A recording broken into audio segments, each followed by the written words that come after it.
φόβος της αποτυχίας. Και αυτό είναι το podcast που τόσο καιρό φοβόμουν να δημιουργήσω. Καλημέρα ή καλό βράδυ και καλώς ήρθατε στο πρώτο επεισόδιο των εσωστρεφών αναζητήσεων. Σκοπός μου με αυτό το podcast είναι να δημιουργήσω λιγόλεπτα επεισόδια για πολυάσχολους ανθρώπους, όπως και εγώ, όπου θα αναλύουμε θέματα προσωπικής ανάπτυξης γενικότερα. Και ειδικότερα θα μιλάμε για πεποιθήσεις, σκέψεις, συμπεριφορές και συναισθήματα που μπορεί να μας κρατάνε πίσω. Και φυσικά θα κλείνουμε κάθε επεισόδιο με διάφορες δοκιμασμένες τεχνικές και μεθόδους, τις οποίες θα μπορείτε να χρησιμοποιήσετε από εκείνη τη στιγμή, ώστε να κάνετε ένα ακόμα βήμα προς την ζωή που επιθυμείτε. Το όνομά μου είναι Σπύρος Γιαννάτος, είμαι life coach και εκπαιδευτής και σήμερα θα ήθελα να κάνω μια εσωστρεφή αναζήτηση στον φόβο της αποτυχίας. Και αυτό το θέμα πιστεύω ότι είναι πάρα πολύ σημαντικό στις μέρες μας, που σαν άλλος κορονοϊός επηρεάζει τόσους από εμάς και μας κρατά πίσω στη ζωή. Μας κρατά σφραγισμένους μέσα στο comfort zone μας. Ξέρετε, σαν coach μιλάω καθημερινά με πολλούς ανθρώπους και για να μην πω σε όλους, σε ένα τεράστιο ποσοστό αυτών των ανθρώπων τα προβλήματά τους έχουν σχέση με τον φόβο της αποτυχίας. Και φυσικά ο φόβος αποτυχίας έχει μεγάλο φάσμα. Για παράδειγμα, έχω ακούσει για φόβο επαγγελματικής αποτυχίας. Φοβάμαι να αλλάξω δουλειά, παρόλο που δεν με γεμίζει η τωρινή μου δουλειά και είμαι δυστυχισμένος. Αλλά έχω ακούσει και για το να φοβάμαι να εκφράσω τις σκέψεις και τις ανάγκες μου. Να μην λέω όχι, γιατί φοβάμαι το πώς θα το πάρουν οι άλλοι. Φοβάμαι ότι θα με απορρίψουν.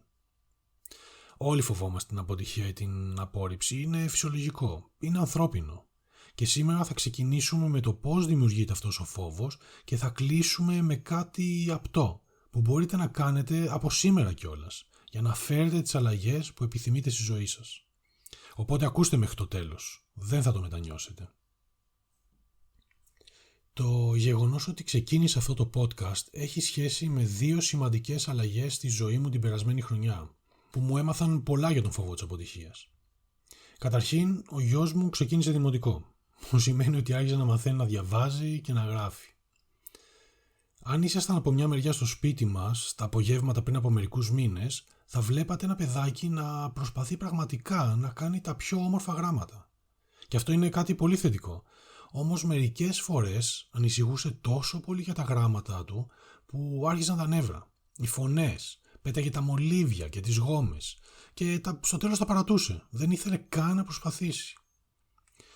Εγώ φυσικά, χωρίς να ξέρω ακόμα πώς να το χειριστώ, προσπαθούσα να τον καθησυχάσω, να τον εμψυχώσω και του έλεγα σημασία έχει η προσπάθεια. Στο οποίο φυσικά μου απάνταγε η κυρία μου θα με μαλώσει αν δεν κάνω καλά γράμματα. Και τότε σαν καμπανάκι κάτι χτύπησε μέσα μου.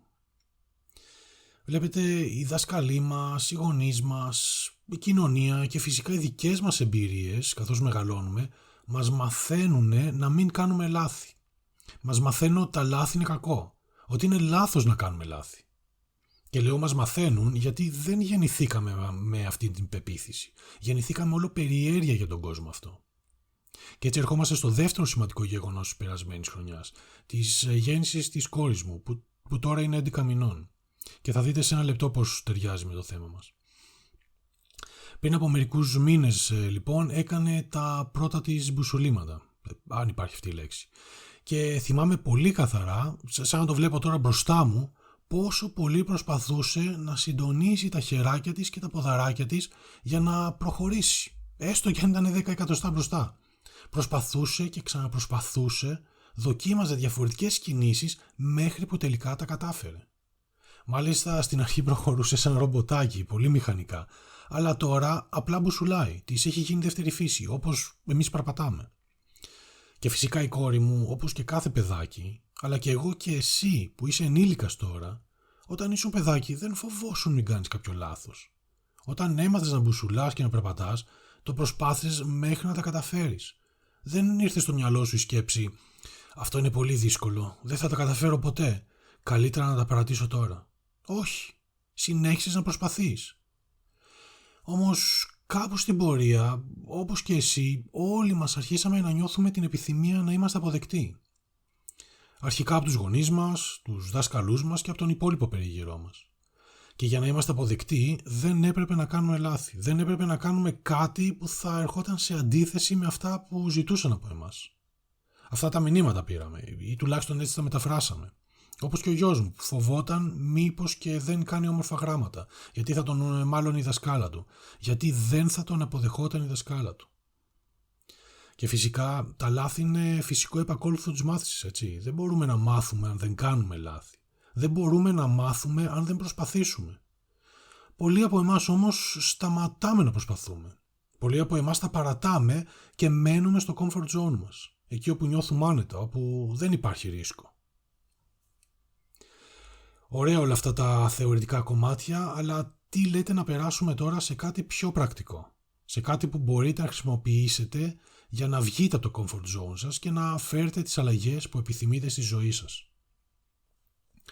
Λοιπόν, όσον αφορά στις αλλαγές που επιθυμούμε να φέρουμε στη ζωή μας, μπορώ να σας πω ότι πολλοί άνθρωποι πάνε κατευθείαν στην αλλαγή. Στην δράση, στην πράξη, στην εξωτερική πράξη. Και είναι αλήθεια ότι αυτό δεν με ξαφνιάζει και πολύ, έτσι. Από πού αλλού θα μπορούσαμε να ξεκινήσουμε άλλωστε. Το θέμα όμως είναι ότι αν δεν αλλάξουμε πρώτα κάποια πράγματα εσωτερικά, τότε είναι πολύ δύσκολο οι εξωτερικές αυτές αλλαγές να γίνουν μόνιμες. Και το πρώτο πράγμα που πρέπει να δουλέψουμε εσωτερικά είναι η συνείδηση. Αυτό είναι το πιο σημαντικό, το πιο δυνατό βήμα προς την αλλαγή. Το να έχουμε επίγνωση του τι μας συμβαίνει, να είμαστε aware. Να παρατηρούμε συνειδητά πότε φοβόμαστε να κάνουμε ή να δοκιμάσουμε κάτι. Με αυτόν τον τρόπο θα μας γίνει δεύτερη φύση το να αναγνωρίζουμε πότε κάτι μας κρατάει πίσω, πότε φοβόμαστε κάτι. Είτε αυτό είναι κάποιες συγκεκριμένες καταστάσεις, άνθρωποι, περιβάλλοντα, συναισθήματα, διάλογοι, οτιδήποτε μπορεί να είναι αυτό. Το δεύτερο κομμάτι που πρέπει να δουλέψουμε εσωτερικά είναι η αποδοχή. Να αποδεκτούμε ότι αυτός ο φόβος είναι μέρος του εαυτού μας αυτή τη στιγμή. Θέλουμε δεν θέλουμε, έτσι είμαστε τώρα, βάσει των εμπειριών του παρελθόντος. Έχουμε κάποιες φοβίες, κάποια πράγματα που μας δυσκολεύουν να τα κάνουμε.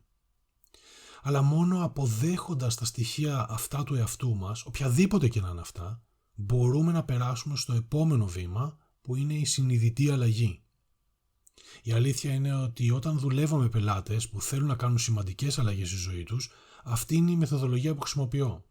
Συνείδηση, αποδοχή, αλλαγή. Συνειδητή αλλαγή.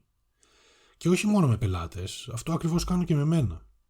Και για να σας δώσω ένα προσωπικό παράδειγμα, αλλά και για να κλείσω τον κύκλο από όπου ξεκίνησα, ο φόβος της αποτυχίας, του λάθους, του πώς θα με κρίνουν οι άλλοι και αν θα με απορρίψουν εμένα και αυτά που έχω να πω, με έκαναν τόσα χρόνια να μην δημοσιεύσω αυτό το podcast, παρόλο που το ήθελα. Το επιθυμούσα βαθιά μέσα μου. Και ξέρετε, έχω ηχογραφήσει στο παρελθόν επεισόδια που ποτέ δεν δημοσίευσα. Είχα περάσει κατευθείαν στην δράση, στην εξωτερική πράξη. Ήθελα να δημιουργήσω ένα podcast και αυτό έκανα. Χωρίς βέβαια ποτέ να το δημοσιεύσω. Όταν όμως άρχισα να παρατηρώ τον φόβο μου, το τι ακριβώς με κρατούσε πίσω να ολοκληρώσω αυτό που επιθυμούσα, και όταν αποδέχτηκα ότι ο φόβος αυτός, το να με κρίνουν οι άλλοι, είναι μέρος του εαυτού μου, τότε αυτός ο φόβος άρχισε να μειώνεται. Που τελικά έκαναν την ολοκλήρωση της επιθυμίας μου πολύ πιο εύκολη από ό,τι φανταζόμουν αρχικά. Αυτό μπορεί να ακούγεται σαν μια όμορφη ιστορία, αλλά δεν έχετε τίποτα να χάσετε αν τα δοκιμάσετε κι εσείς. Για την επόμενη εβδομάδα λοιπόν σας παροτρύνω να κάνετε practice μόνο το πρώτο βήμα, την συνείδηση. Όταν κάτι σας κρατά πίσω, όταν εμφανίζεται κάποιος φόβος, απλά παρατηρήστε τον. Για παράδειγμα, αν σε μια συζήτηση νιώθετε ότι δεν εκφράζετε την πραγματική σας γνώμη, απλά παρατηρήστε το. Τι ακριβώς σας κρατά πίσω? Είναι κάποιο συναίσθημα? Είναι κάποιος συγκεκριμένος άνθρωπος? Τι είναι αυτό ακριβώς? Επίσης παρατηρήστε πώς εμφανίζεται αυτό το κράτημα να μην μοιραστείτε τη γνώμη σας. Είναι κάποια ένταση στο σώμα σας, στο στομάχι σας, στους ώμους σας? Είναι μια ιστορία που δημιουργείται στο κεφάλι σας? Είναι κάποιο συναίσθημα? Οτιδήποτε και να είναι αυτό, απλά παρατηρήστε το. Για να ανακεφαλαιώσουμε λοιπόν, σήμερα ξεκινήσαμε αυτό το podcast με τον φόβο της αποτυχίας στην γενική του έννοια. Είπαμε μερικά πράγματα για το πώς το να είμαστε αποδεκτοί, σαν παιδιά ακόμα, μας δημιουργεί αυτόν τον φόβο. Και τέλος περάσαμε στο πρώτο και σημαντικότερο βήμα της αλλαγής, την συνείδηση. Όταν λοιπόν κάτι σας κρατά πίσω, απλά παρατηρήστε το. Δεν χρειάζεται να κάνετε τίποτα προς το παρόν. Δεν χρειάζεται ακόμα να το αλλάξετε. Απλά να παρατηρήσετε αυτό το εσωτερικό κράτημα προς τα πίσω. Να το παρατηρήσετε και να το αποδεκτείτε σαν ένα κομμάτι του εαυτού σας. Αν βρήκατε αυτό το podcast ενδιαφέρον, θα το εκτιμούσα πάρα πολύ αν κάνατε τώρα εγγραφή στο podcast. Σκοπός μου είναι να δω μία και μοναδική εγγραφή από κάποιον από εσάς. Και για να πω την αλήθεια θα μου δώσει και εμένα ένα κίνητρο για να συνεχίσω. Και τα λέμε λοιπόν στο επόμενο επεισόδιο, όπου σαν θέμα θα έχουμε την παραμέληση των δικών μας επιθυμιών. Μην το χάσετε. Να έχετε μια υπέροχη μέρα ή όμορφο βράδυ και συνεχίστε τις εσωστρεφείς σας αναζητήσεις.